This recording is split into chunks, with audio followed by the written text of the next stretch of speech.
Boa noite a todos.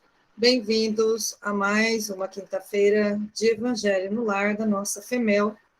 Estamos realizando mais uma vez o nosso Evangelho, as nossas orações, através do Google Meet, e depois ele será disponibilizado nos nossos canais lá da FEMEL, no Facebook e no YouTube, para quem perde, para poder assistir, tá?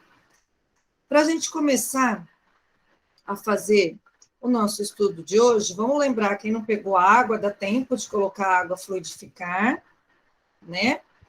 Eu vou fazer a leitura do item do capítulo 120 do livro Pão Nosso, de Emmanuel, com o título de Conciliação. Concilia-te depressa com o teu adversário, enquanto estás no caminho com ele, para que não aconteça que o adversário te entregue ao juiz, e o juiz te entregue ao oficial de justiça e te encerrem na prisão. Jesus, em Mateus, capítulo 5, versículo 25. Muitas almas enobrecidas, após receberem a exortação desta passagem, sofrem intimamente por esbarrarem com a dureza do adversário de ontem, inacessível a qualquer conciliação. A advertência do mestre, no entanto, é fundamentalmente consoladora para a consciência individual. Assevera a palavra do Senhor: concilia-te, o que equivale a dizer: faze de tua parte. Corrige quanto for possível relativamente aos erros do passado. Movimenta-te no sentido de revelar a boa vontade perseverante. Insiste na bondade e na compreensão. Se o adversário é ignorante, medita na época em que também desconhecias as obrigações primordiais e observa se não agiste com piores características. Se é perverso, categoriza-o a conta de doente e dementado em vias de cura. Faze o bem a quem puderes, enquanto palmilhas os mesmos caminhos. Porque se for o inimigo tão implacável que te busque entregar ao juiz, de qualquer modo, terás então igualmente provas e testemunhos a apresentar. Um julgamento legítimo inclui todas as peças, e somente os espíritos francamente impenetráveis ao bem sofrerão o rigor da extrema justiça. Trabalha, pois, quanto seja possível, no capítulo da harmonização. Mas se o adversário te desdenha os bons desejos, concilia-te com a própria consciência e espera confiante. Então vamos agora, meus queridos irmãos, fechar os nossos olhos e procurar a sintonia com a espiritualidade maior que nos circunda em nossas casas, em nossos lares. E já agradecendo de antemão a esses queridos irmãos de nossa fraternidade espírita, que nos colocam em proteção dentro de nossos lares, de uma maneira tão linda, que essa pandemia trouxe também coisas boas, que foi essa proteção, que foi poder trazer para dentro de nossas casas a palavra do Cristo, o Evangelho, que nós possamos sentir essa proteção, receber esse passo, esse carinho, esse cuidado. Que o Senhor Jesus, com a sua luz, ilumine as pessoas que participarão do Evangelho dessa noite, quem for fazer a leitura, a palestrante, as pessoas que estão envolvidas na prece. E pensemos em um minuto agora, neste momento, nas pessoas que precisam de auxílio, que pedem orações, que nós possamos plasmar esses nomes em nossos pensamentos, para que a ajuda chegue a cada um deles. Que o Senhor Jesus esteja sempre conosco e que nós possamos ser um pouco dessa luz que Ele representa para nós em todos os ambientes em que nós frequentemos.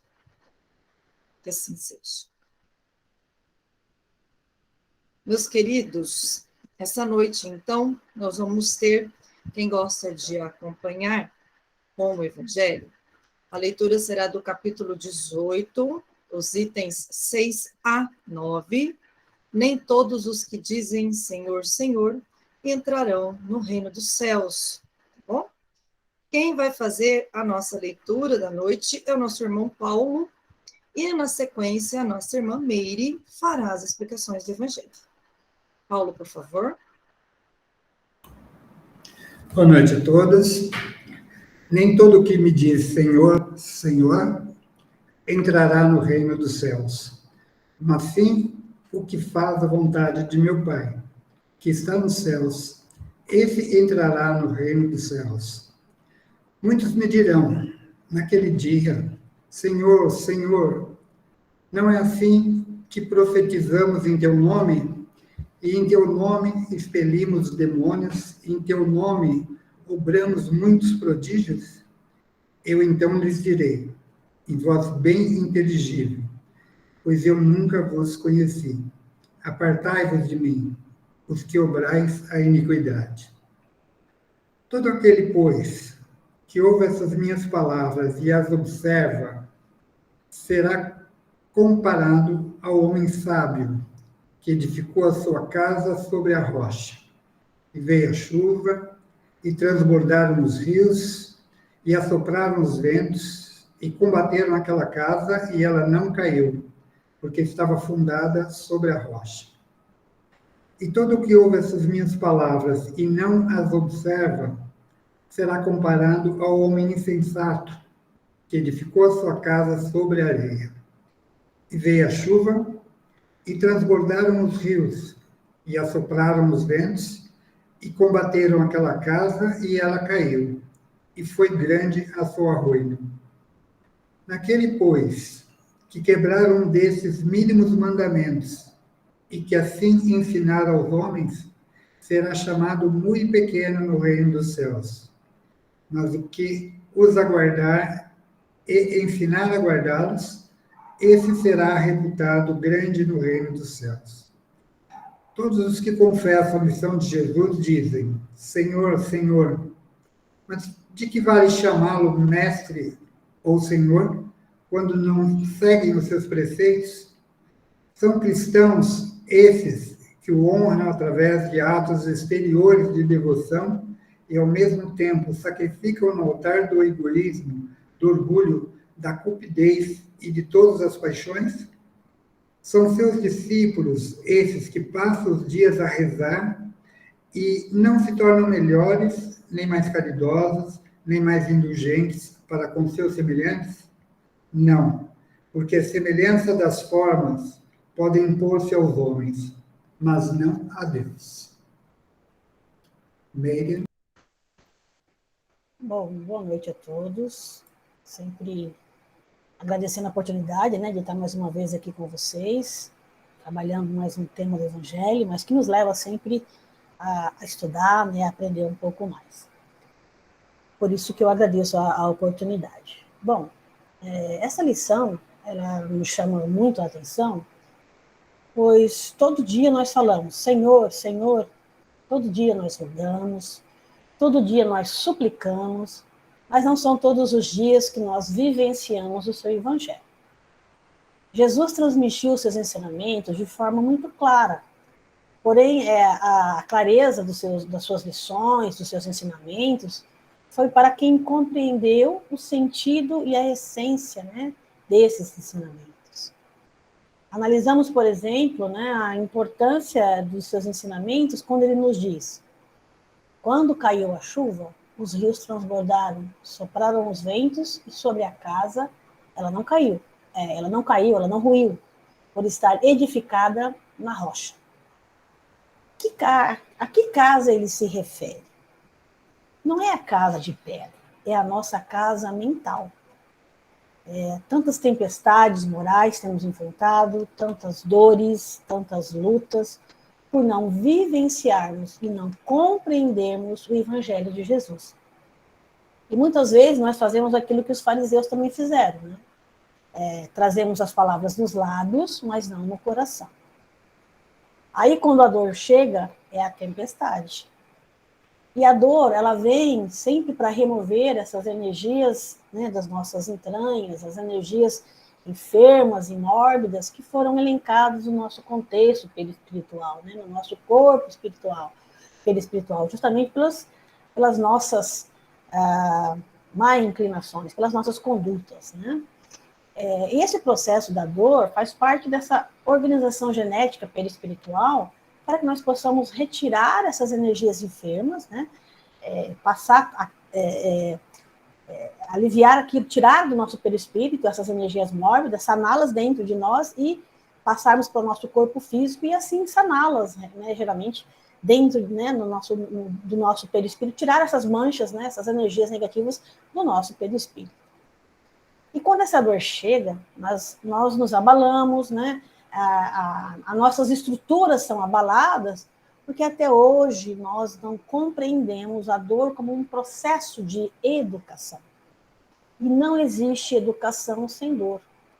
E é por isso que muitas vezes nós desanimamos, desacreditamos, somos indiferentes e, quando não, acabamos nos afastando da doutrina porque ela não fez para nós aquilo que nós queríamos que ela fizesse. Observemos essa pergunta que é feita nessa passagem do Evangelho, né, que acho que o Paulo leu também.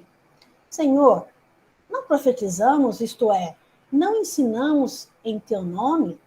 Não expulsamos em teu nome os demônios? Não comemos e bebemos contigo? Ele lhes responderá, não sei quem sois. Afastai-vos de mim, vós que cometeis iniquidades, vós que desmentis com os atos o que dizeis com os lábios, que calunias o vosso próximo, que espolhais as viúvas e cometeis adultério. Essa pergunta é uma cobrança, né, que o Evangelho nos traz. Este conteúdo ele é muito importante. Então, nós gostamos e sentimos falta de ir à casa espírita para ouvir, mas quem só ouve não articula o processo reflexivo para as suas mudanças. Não basta ouvir. Só ouvir é aquele cumprimento de dever externo, mas não é um cumprimento de reflexão, de transformação e de vivenciar aquilo que o Evangelho está nos dizendo. É lamentável a diferença que ainda permeia em nossos pensamentos. Então, muitas pessoas esperam que, quando a morte chegar, né, elas vão desencarnar e vão encontrar com Jesus só porque elas foram à casa espírita. Ela participou de tantas reuniões, ela fez sopa, ela costurou, mas ela não se transformou. Seus sentimentos não foram modificados. E quando o Espírito da Verdade nos chama a atenção, né, e nos diz, amai-vos, eis o primeiro ensino, né, eis o primeiro mandamento, né, é para que nós possamos nos redimir, para que nós possamos dizer, Senhor, nos dê força, nos dê coragem, porque nós precisamos mudar, né? Abra nossos olhos para que quando a dor chegar, nós saibamos suportar. Porque essas energias enfermas, elas foram construídas por nós mesmos. E é por isso que no Evangelho nós somos convidados a conciliar conosco mesmo para depois reconciliar com o outro. Quantas energias mórbidas nós temos construído nesta atual encarnação por não aceitarmos as lutas e as dificuldades? Então, o que adianta essa doutrina espírita? Que adianta o Evangelho em nossa vida se nós não somos capazes de amar nosso próximo? E como acabamos de ler, né, nós caluniamos o nosso próximo, falamos mal, criticamos, julgamos, né, a gente precisamos vigiar, né, a gente faz muito disso mesmo, a gente ainda faz isso, infelizmente. Né? Nós não reconhecemos o esforço que o outro faz, até porque nós temos que entender que cada um está em um tempo, né? Cada um está num estágio evolutivo, né? E os degraus evolutivos, eles são inerentes ao esforço de cada um. Ninguém sobe um degrau a mais sem o esforço da luta, sem o esforço da renúncia. Por isso que todos nós precisamos de Jesus todo dia, para que ele nos fortaleça e para que nossos olhos, né, se abram para essa verdade. Mas como ainda nós somos aprendizes, né, nos aproximamos dos trabalhos da Casa Espírita para buscar revelações. E quanto isso é forte no espírita. Quer saber qual é o espírito, o que se passou, o que aconteceu. Ainda estamos presos nas revelações, nos fenômenos. Nós não estamos mais nesse tempo. Os espíritos falam para todos nós e cada um de nós vai receber as orientações de acordo com o nosso esforço, de acordo com o nosso entendimento. Nós precisamos aprender a ouvir. Jesus nos disse que devíamos ter olhos de ver e ouvidos de ouvir. E o problema é que nós só escutamos, mas não ouvimos. Ouvir é reverberar, né? É reproduzir a lição junto ao pensamento e à consciência. É interiorizar, né, os ensinamentos. É necessário que saibamos ouvir os ensinamentos do Cristo, porque as suas palavras, elas são palavras imortais. O seu verbo, ele é imortal. Nossas forças são sempre compatíveis com o fardo que recebemos. Estamos cansados de ver tantos irmãos que estão juntos de nós, no trabalho, buscando fertilizar, né, no canteiro do coração essa sementeira divina, mas que estão a criticar, a falar pelas costas, a julgar o outro. Falamos bonito, mas nossa oratória, nossa palavra não condiz com a construção que temos realizado. Quando a tempestade chega, nós desabamos porque nossas construções são feitas sobre areia, não são feitas sobre rocha. Porque a rocha, ela vai pedir exemplificação, ela pede renúncia. E ninguém pode negar, né, o esforço que cada um é capaz de realizar. Muitas vezes nossos olhos não são capazes de ver porque não temos ainda o alcance, né? Não temos essa visão.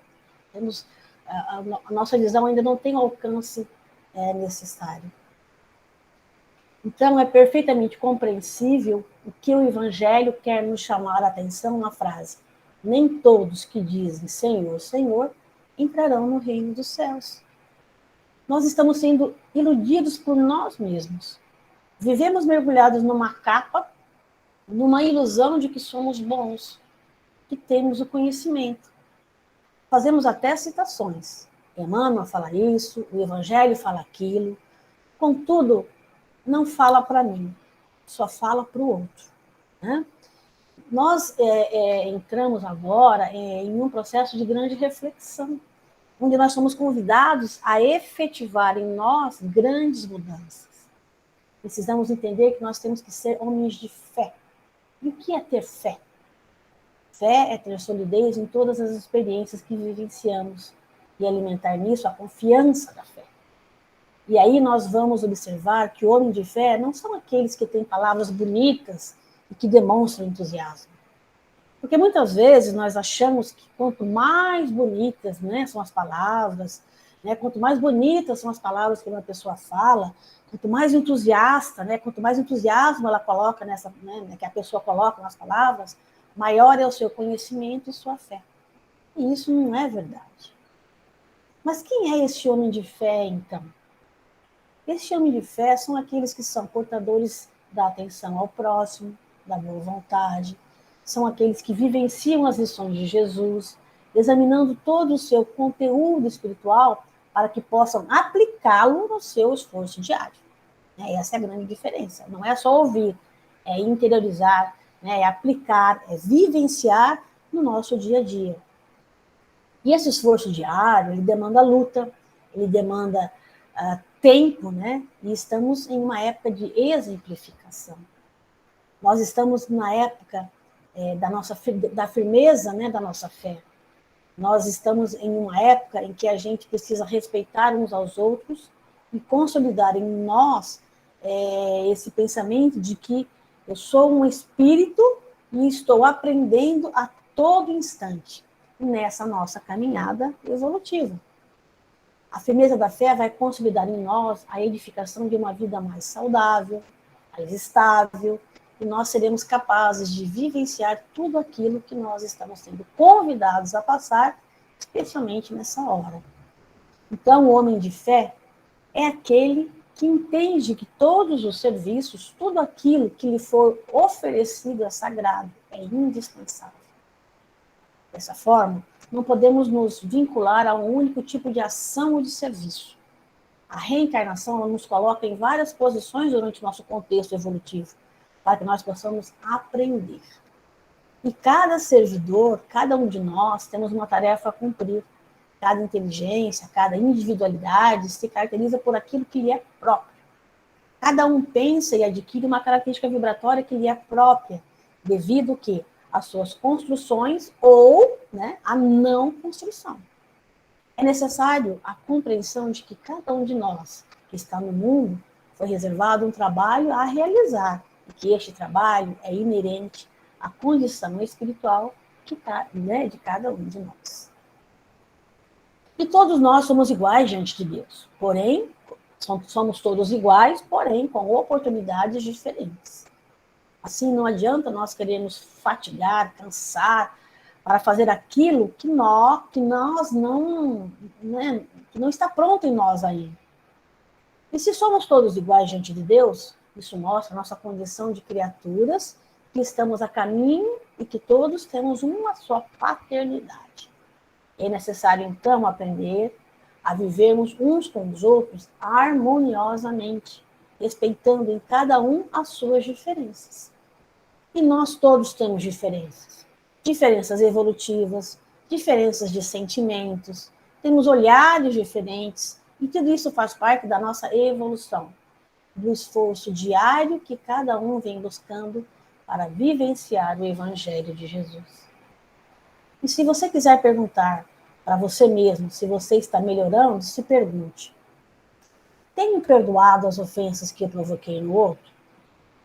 Tenho perdoado aquele que muitas vezes não foi feliz ao se dirigir a mim? Porque procure perguntar isso, né, para você. E se você conseguir entender isso com serenidade, sem colocar seu orgulho acima de tudo, você verá que você já reverbera, né, já ecoa em seu pensamento a alegria de dizer Senhor, Senhor. Porque isso, né, é uma bênção em sua vida. Que Jesus nos ilumine e que essas lições possam nos sensibilizar, porque elas são né, incentivos para as nossas construções morais e espirituais. Obrigada a todos pela atenção. Obrigada, querida irmã Meire, pelas lindas palavras da noite, essa belíssima explanação do Evangelho, que nós possamos aprender, sim, né, meus irmãos, a interiorizar o Evangelho, e traduzi-lo na prática, nos nossos pensamentos e nas nossas atitudes com as pessoas ao nosso redor. Para finalizar, então, o nosso Evangelho, eu convido o nosso irmão Osmar para fazer a prece final. Boa noite a todos. Finalizando o nosso Evangelho, venho pedir paz, sabedoria e força. Quero olhar hoje o mundo com os olhos cheios de amor, ser paciente, compreensivo, manso. Quero ver os meus irmãos além da aparência. Quero vê-los como tu mesmo os vê. E sim, ver senão o bem em cada um. Cerra meus ouvidos a todas as calúnias.